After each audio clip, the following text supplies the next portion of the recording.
Saudara, menjelang berakhirnya masa uji baca Al-Quran bagi bacalek, jumlah bacalek belum sepenuhnya melakukan tes uji baca Al-Quran. Dari 333 bacalek yang terdaftar, 116 orang diantaranya belum mengikuti uji baca Al-Quran. Dari 333 peserta yang telah lolos terdaftar menjadi bacalek, hanya 217 orang, sedang sisanya hingga hari keempat 116 bacalek belum melakukannya. Para bacalek yang belum melakukan uji baca Al-Quran tersebut hampir di semua dapil. Bahkan jika dipersentase, untuk jumlah bacalek yang belum melakukan tes mencapai 30%.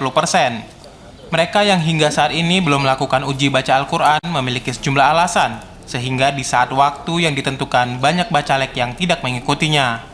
Pihak KIP pun akan menunggu hingga tanggal 12 Juni 2023 sesuai waktu yang telah ditetapkan.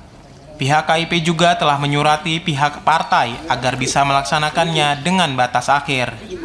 Ketua Divisi Penyelenggaraan Pemilu KIP Aceh Jaya, Hendrik Gunawan mengatakan, dalam tahapan ini pihak KIP Aceh Jaya masih memberi kesempatan bagi para bacalek hingga hari Senin 12 Juni 2023. Dan jika tidak hadir, maka bacalek tersebut dianggap gugur. Kita masih memberikan kesempatan hingga besok hari Senin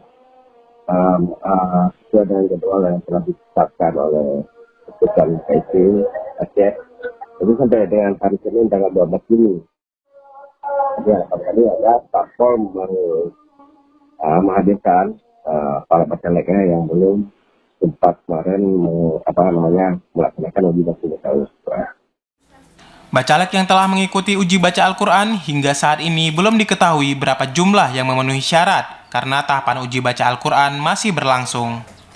Namun bila terdapat bacalek yang tidak lulus, nantinya akan diberitahukan kepada partai politik untuk diusulkan pengganti. Dari Aceh Jaya, Musliadi, TVRI Aceh melaporkan.